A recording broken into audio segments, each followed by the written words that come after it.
কিয়ামতের ময়দানে রবের সামনে থেকে আদম সন্তানের 2 পা নড়বে না।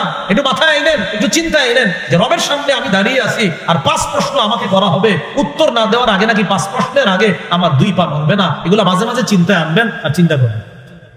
রাসূলুল্লাহ সাল্লাল্লাহু আলাইহি সাল্লাম বলেন, 5টি জিনিসের পূর্বে 5টি জিনিসকে মূল্যায়ন করো।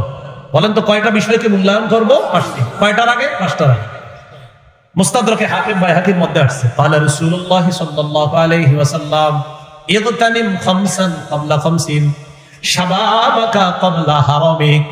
রাসূলুল্লাহ সাল্লাল্লাহু আলাইহি সাল্লাম বলেন, 5টি জিনিস তোমার জীবনে আসার আগে 5টি জিনিসকে মূল্যায়ন করো। এজন্য রাসূলুল্লাহ সাল্লাল্লাহু আলাইহি সাল্লাম আমাদের জীবনের গুরুত্বপূর্ণ 2টি বিষয়কে গুরুত্ব দিতে বলছে। সবাই বলি আমাদের জীবনে গুরুত্বপূর্ণ বিষয় কয়টা? 2টা। এই 2টা গুরুত্বপূর্ণ জীবনের অংশকে গুরুত্ব দিব। বলেন, সময়, সুস্থতা। আবার সময়, সুস্থতা। আমাদের জীবনের গুরুত্বপূর্ণ 2টি নিয়ামতের কথা সবাই বলেন তো।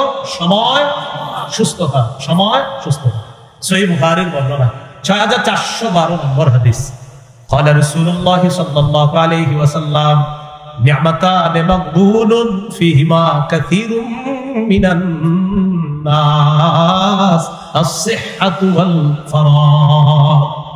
বলেন সবাই 2টি নিয়ামতের ব্যাপারে বলেন। অধিকাংশ মানুষ ধোঁকার মধ্যে আছে, প্রতারণার মধ্যে আছে, উদাসীনতার মধ্যে আছে। বলেন তো অধিকাংশ মানুষ কয় নিয়ামতের ব্যাপারে উদাসীন? এবার বলেন আসিহা, বলেন সুস্থতা, ওয়াল ফারাগ অবসর সময়।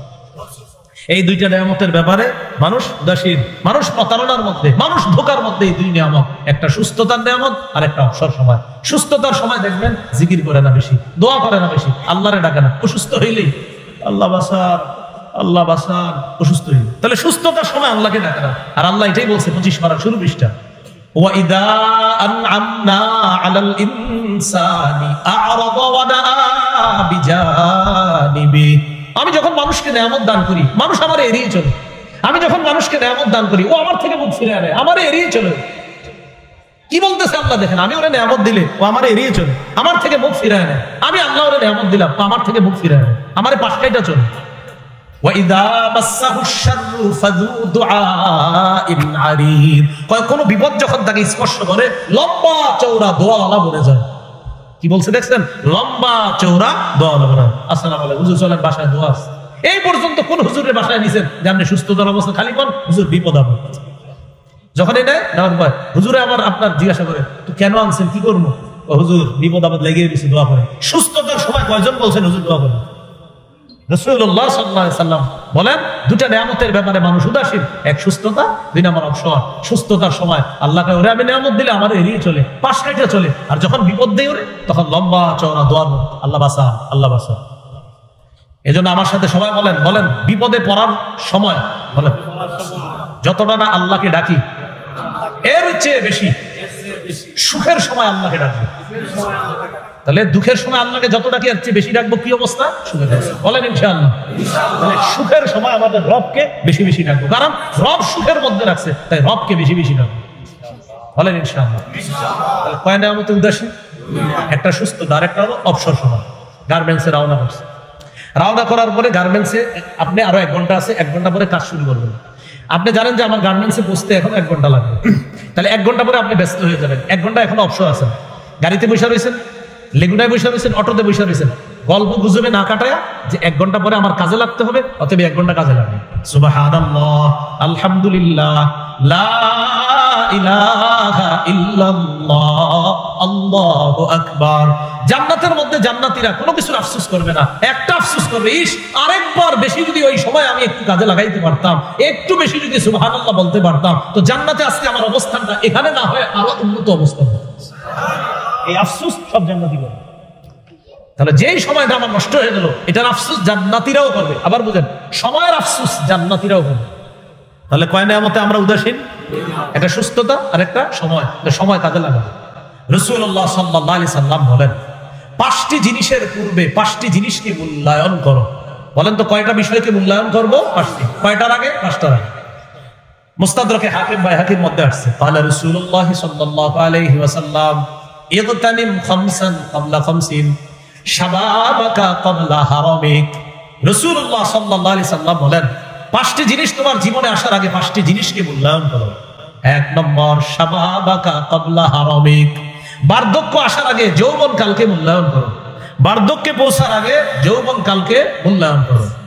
2 নম্বর, ওয়াসিহাতাকা ক্বাবলা সাকামিক, অসুস্থ হওয়ার পূর্বে সুস্থতার অবস্থাটাকে তুমি মূল্যায়ন করো। 3 নম্বর, ওয়া ফারাগাকা ক্বাবলা শুগুলিক, ব্যস্ত হওয়ার পূর্বে অবসর সময়টাকে তুমি মূল্যায়ন করো। ওয়া গিনাকা ক্বাবলা ফাকরিক, গরিব হয়ে যাওয়ার আগে টাকা পয়সাগুলোকে মূল্যায়ন করো। ধনাঢ্যর অবস্থাটাকে মূল্যায়ন করো। দরিদ্র হওয়ার আগে ধনী অবস্থাটাকে মূল্যায়ন করো। হালাল টাকাটা সঠিক খাতে কাজে লাগানোর চেষ্টা করো দরিদ্র হওয়ার আগে। 5 নাম্বার, ওয়া হায়াতাকা ক্বাবলা মাউতিক, মরার আগে জীবনটাকে মূল্যায়ন করো। মরার আগে জীবনটাকে মূল্যায়ন করো। আমি আবার বলছি, রাসূলুল্লাহ সাল্লাল্লাহু আলাইহি সাল্লাম বলেন, 5টি জিনিসকে মূল্যায়ন করো 5টি জিনিসের আগে। 1 নম্বর, শাবাবাকা ক্বাবলা হারামিক, বার্ধক্যে পৌঁছার আগে যৌবন কালটাকে মূল্যায়ন করো। 2 নম্বর, ওয়াসিহাতাকা ক্বাবলা সাকামিক, অসুস্থ হওয়ার আগে সুস্থতা অবস্থাটাকে মূল্যায়ন করো। 3 নম্বর, ওয়া ফারাগাকা ক্বাবলা শুগুলিক, ব্যস্ত হওয়ার আগে অবসর সময়টা মূল্যায়ন করো। 4 নম্বর, ওয়া গিনাকা ক্বাবলা ফাকরিক, দরিদ্র হওয়ার আগে ধনাঢ্য অবস্থাটাকে তুমি মূল্যায়ন করো। 5 নম্বর, ওয়া হায়াতাকা ক্বাবলা মাউতিক, মরার আগে তোমার এই জীবনটাকে তুমি মূল্যায়ন করো। আল্লাহ আমাদের এই সুস্থতা আর অবসর সময় সহ আর যে আরো কথাগুলো নবী বললেন সবগুলোকে মূল্যায়ন করার তৌফিক দান করুন। হাদিসের বর্ণনা 2416 নম্বর হাদিস।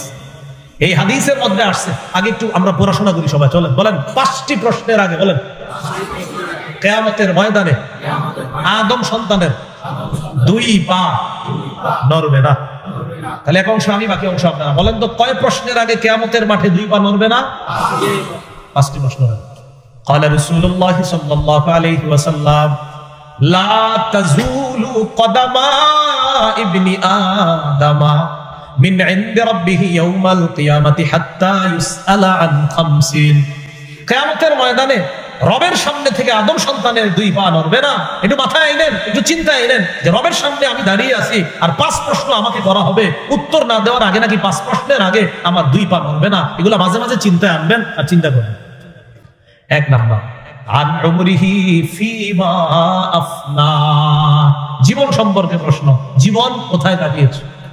2 নাম্বার, ওয়া আন শাবাবিহি ফিমা আবলা, যৌবন সম্পর্কে, যৌবন কোথায় বিনাশ করেছে। 3 নাম্বার, ওয়া আন মালিহি মিন আইনা ইকতাসাবা, সম্পদ সম্পর্কে প্রশ্ন করা হবে, সম্পদ কোথা থেকে কামাই করছে। 4 নাম্বার, ফিমা আনফাকা, সম্পদ কোথায় ব্যয় করেছে। 3 নাম্বার, কোত্থেকে আয়। 4 নাম্বার, কোথায় ব্যয়।